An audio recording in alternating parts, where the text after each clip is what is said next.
Percorremos até aqui o primeiro módulo das pedagogias da sustentabilidade.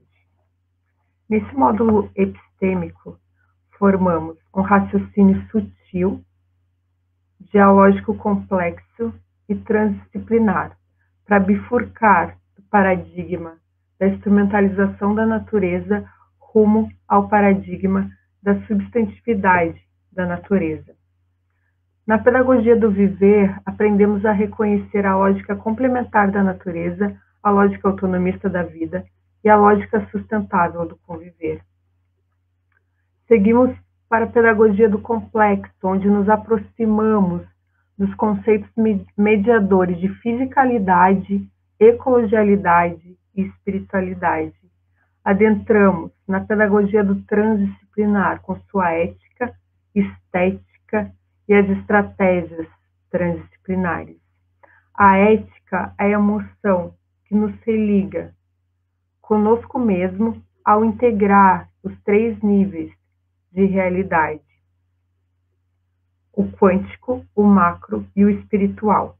Nos religa com a natureza, ao integrar as dimensões física, biológica e psíquica, com a irredutibilidade da teoria da complexidade. E nos religa com a humanidade, através da consciência de nossa espiritualidade e prática da lógica ternária.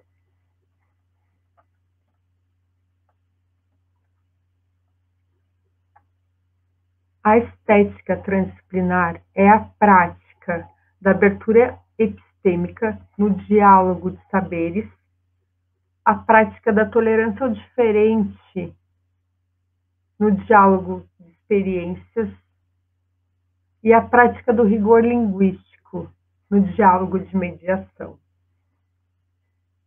As estratégias transdisciplinares são os recursos.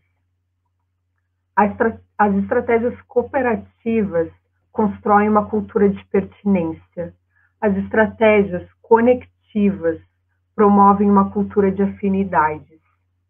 E as estratégias emergenciais consolidam a cultura da solidariedade.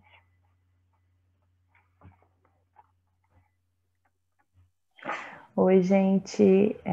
Eu quero compartilhar aqui com vocês uma pequena reflexão que emergiu ao longo desse mês de estudos. E a gente faz essa reflexão a partir dessa ideia de que a ética, ela é um fenômeno que tem sua origem numa emoção. Então, a gente buscou refletir como essas diferentes emoções, a do religar do humano consigo mesmo, do humano com a natureza e do humano com a própria humanidade, como essas diferentes emoções, elas estão fundamentadas, né? Como que a gente reflete essas diferentes emoções? Então, a gente iniciou, então, com essa dimensão da fisicalidade, esse fenômeno de base, né, da natureza física, e a gente compreende que ali a gente consegue reconhecer o fenômeno enativo da pertinência, e a pertinência, então, como essa complementariedade que existe no mundo físico, no mundo quântico. E tem várias experiências da física quântica que mostram que os átomos, mesmo daqueles que estão muito distantes, eles interagem entre si. Então, há interação dessas fisicalidades. Então, talvez tenha interação, né, da fisicalidade do meu corpo com a fisicalidade dos outros corpos, né? Então, em algum nível de realidade.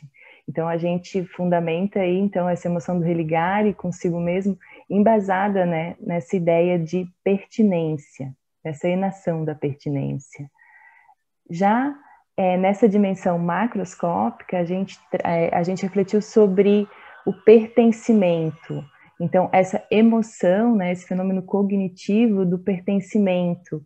Então, a partir dessa ideia da ecologialidade, o pertencimento ele fica bem evidente. Nós somos seres autônomos, mas a nossa autonomia ela está completamente relacionada com todas as relações ecossistêmicas que a gente constrói.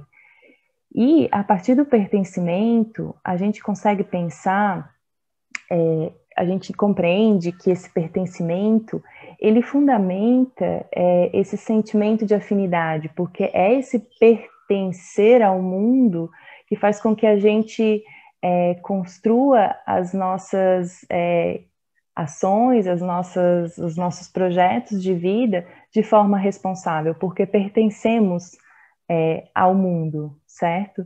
Então, a gente compreende que se constrói uma afinidade, e essa afinidade é aquilo que constrói os vínculos, é aquilo que nos vincula a todas as pessoas e à natureza, né, ao vivo.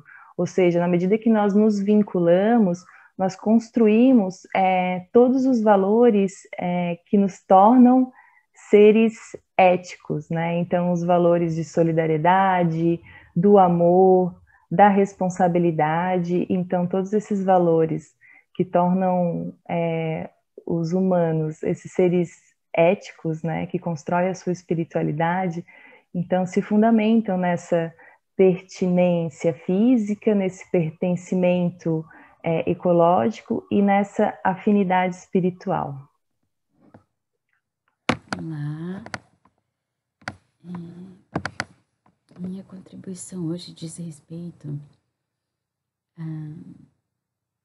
à extensão das éticas transdisciplinares, né? A forma com que se apresentam as éticas transdisciplinares do religar consigo mesmo, do humano consigo mesmo, do humano com a natureza e do humano com a humanidade, através da fisicalidade, a ecologialidade e da espiritualidade, como a Juliara colocou antes, né? A estética transdisciplinar é interessante porque ela nos convida diretamente a reavaliar as nossas posturas e as nossas condutas. De uma maneira geral, nessa escala coletiva do que são as éticas, né? Nós precisamos avaliar a coerência desse conjunto de valores que carregamos conosco como premissas irredutíveis na transição para um paradigma de sustentabilidade, se estão coerentes com a nossa forma de agir no mundo, né? Porque essa forma de agir no mundo vai estar envolta, baseada em práticas pedagógicas enativas, né? Que seriam diálogos. E diálogos, por natureza, pressupõem escuta, né? Um diálogo não é só feito de falas, mas também de escuta. E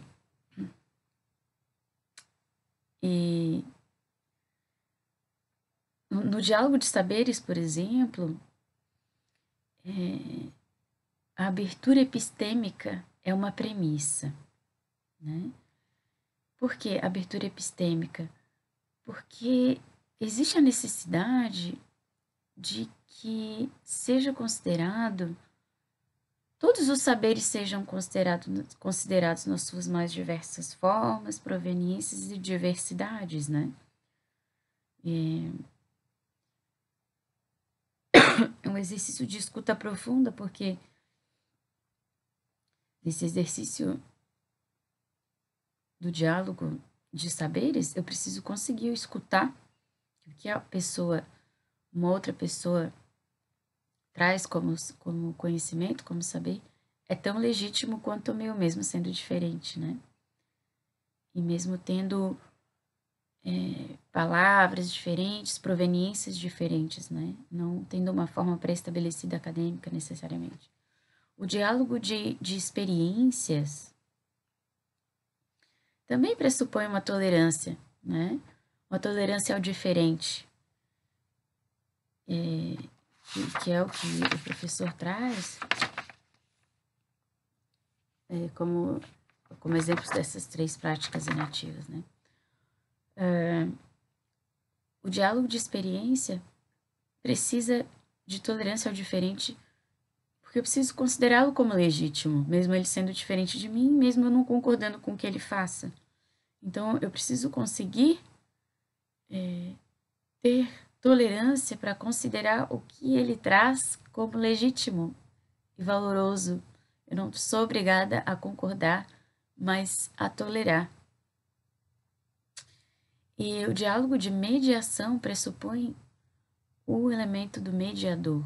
E o mediador precisa dessa postura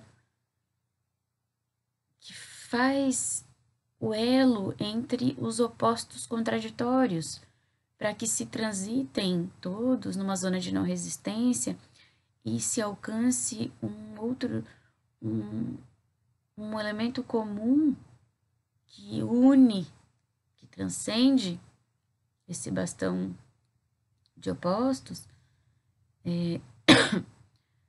através da sua mediação com o rigor linguístico.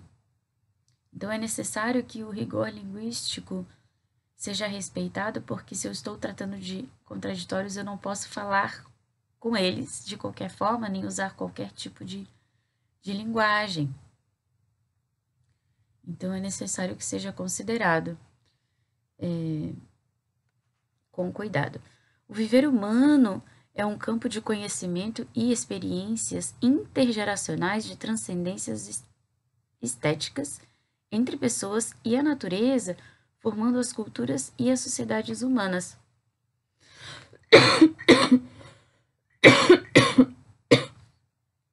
Ou seja, todos que vieram antes de nós, com seus saberes e as suas experiências, contribuíram com a construção da cultura na sociedade que eles viveram. Então, todo saber e toda experiência são válidos e precisam ser considerados na estética transdisciplinar.